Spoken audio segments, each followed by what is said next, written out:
In this lesson, we will talk about how to compose our shots to better represent a story, how we choose to put our camera, the characters, and the use of the environment and props to set the scene. It's called staging. A good staging is what allows us to read and understand what's going on in the shot.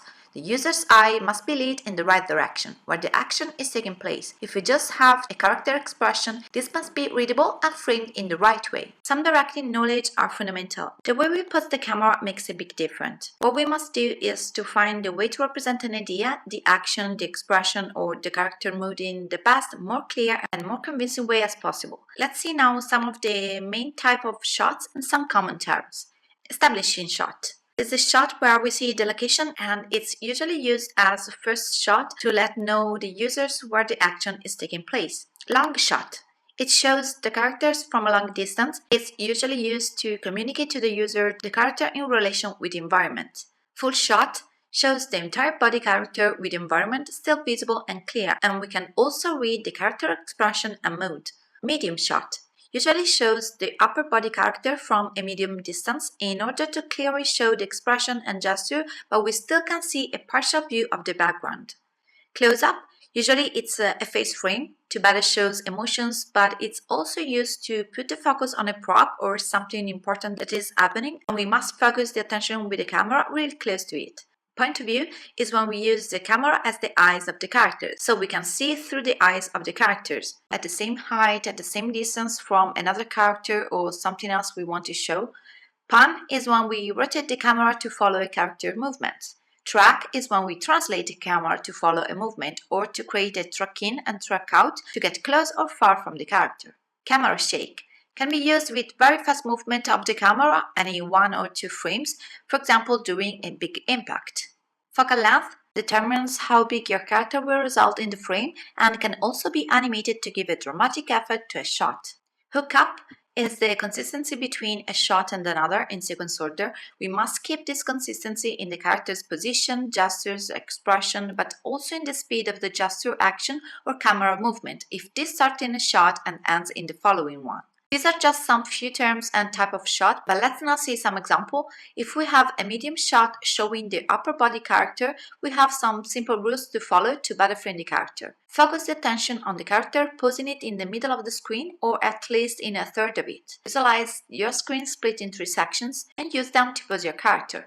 Pose the character on 3/4 profile to have a more interesting and dynamic composition, unless it's strictly required to show him frontally. It's important to leave the empty space in front of the character and not behind.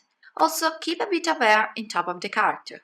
When you set your camera in Maya, first set your resolution and then turn on the resolution gate from View Camera Setting to see exactly your frame. If we have a dialogue between 2 characters, so we create a series of cutscenes from a character speaking to the other, we could have a first full shot showing both of them in front of each other, pose them so that we can see the face. So we have 2 characters, one on the right and one on the left.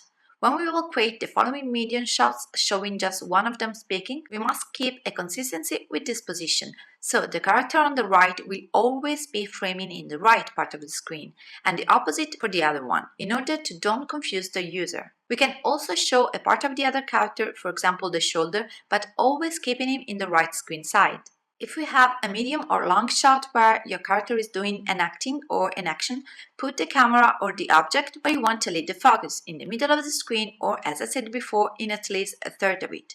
Don't put your characters too much on the side to avoid a big and boring empty space, unless something is going to happen in this part. So plan his movements. If you know that he will move on the right, you could start putting him in the left part of the screen in order to leave a bit of space in front of him, or use a camera adjustment during this movement. Staging is also related to the timing we choose to show different actions. If we have a group of characters talking, they will not talk all at once, so when one is talking, the other are listening, and make them look at him in order to lead the user eye on the character speaking, but keep them alive with some little movement, like an eye blink or just a change in weight, but don't add a big gesture that could move the attention from the main character.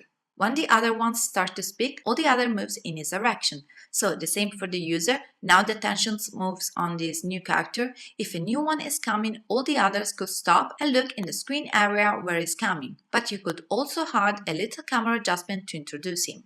In general, finish an action before start a new one, so that the user can easily and clearly read everything happening in the scene. Also, the environment is important. Keep your character silhouette enough clear so that also his gesture and action will be completely readable. Compose your shot using the environment's element to support the performance. That was all about staging, and we will see you soon for the last animation principle, appeal.